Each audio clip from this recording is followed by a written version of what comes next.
চা খাওয়ার টাকা চাওয়ায় খুন। জানা যাচ্ছে সামান্য বচসা গিয়ে পৌঁছলো মর্মান্তিক পরিণতিতে। ঘটনাটি পূর্ব বর্ধমানের রায়না থানার খালেরপুর বাজারে চা বিক্রেতাকে নৃশংসভাবে পিটিয়ে খুনের অভিযোগ। গ্রেপ্তার অভিযুক্ত রাজা মোল্লা। এই ঘটনায় এলাকায় তীব্র চাঞ্চল্য ছড়িয়েছে। চা খাওয়ার টাকা চাওয়ায় খুন দোকানদার, মানে মর্মান্তিক একের পর এক ঘটনা। চা খাওয়ার টাকা দোকানদার চাওয়াতে তাকে রীতিমতো বাঁশ দিয়ে আঘাত করে এবং এইরকম মর্মান্তিক ছবি উঠে আসছে। এই বিষয়ে আমরা আরেকটু বিস্তারিত জানবো। আমাদের সঙ্গে রয়েছে আমার প্রতিনিধি কল্যাণ। কল্যাণ, কি ঘটনা ঘটেছে, কেন এই কি অভিযোগ উঠে আসছে জানো? দেখো, যে চা খাওয়ার পরে দোকানি যখন টাকা চায়, সেই টাকা চাইতে গেলেই কিন্তু এটা মর্মান্তিক দুর্ঘটনা ঘটে যায়। যেটা জানা গেছে যে মঙ্গলবার সকালে পূর্ব বর্ধমান জেলার রায়না 1 ব্লকের বেলছড়ের বাসিন্দা রাজা মোল্লা চা খেতে দোকানে আসে এবং চায়ের দাম চাওয়াকে কেন্দ্র করে দোকানদার ফরিদ আলী শেখের সঙ্গে একটা বচসা তৈরি হয়।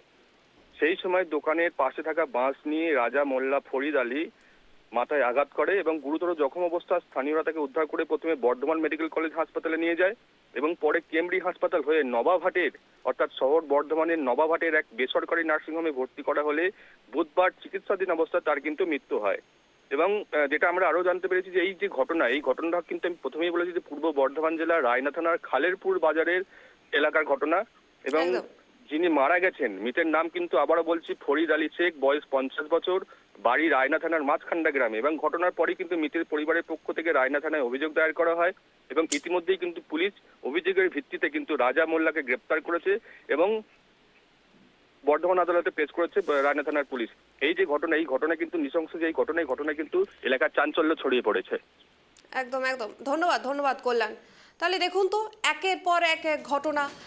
শুধুমাত্র তার ব্যবসায়ের টাকা, চা খেয়েছে একজন চা বিক্রেতা, সে বিক্রি করছে, সে টাকা চাওয়াতে দোকানদারকে রীতিমতো মাথায় বাঁশ দিয়ে এমন মারল যে তার মৃত্যু হলো। মানে এরকম একের পর এক মর্মান্তিক ঘটনা ঘটছে আমাদের চারিপাশে। আর এবার তো একদম পুরো চাঞ্চল্য ছড়িয়েছে এই ঘটনায় খালেরপুর বাজারে। যে ব্যক্তি মেরেছে সে দীর্ঘদিন দোকানে চা খায়, পয়সা দেয় না, মাঝে মাঝে চলে যায়। তো যেদিন ঘটনাটা ঘটে সেদিনও চা খেয়ে বিস্কুট খেয়ে চলে যাচ্ছিল পয়সা না দিয়ে। তো সে থেকে দু এক কথা বলতে বাবার সাথে হয়। তো যখন দোকানে যারা বসেছিল তারা যে ঝামেলাটা মিট করে দেয়, সে আবার পুনরায় চলে যায়, বাবা নিজের কাজের মধ্যে ব্যস্ত হয়। তো পুনরায় যেতে যেতে আবার রিটার্ন চলে আসে এবং আমাদের দোকানে পাশে বসে পড়েছিল, একটা বাঁশ পড়েছিল, বাঁশে করে বাবার মাথায় আঘাত করে এবং ওইখানেই অজ্ঞান হয়ে যায়।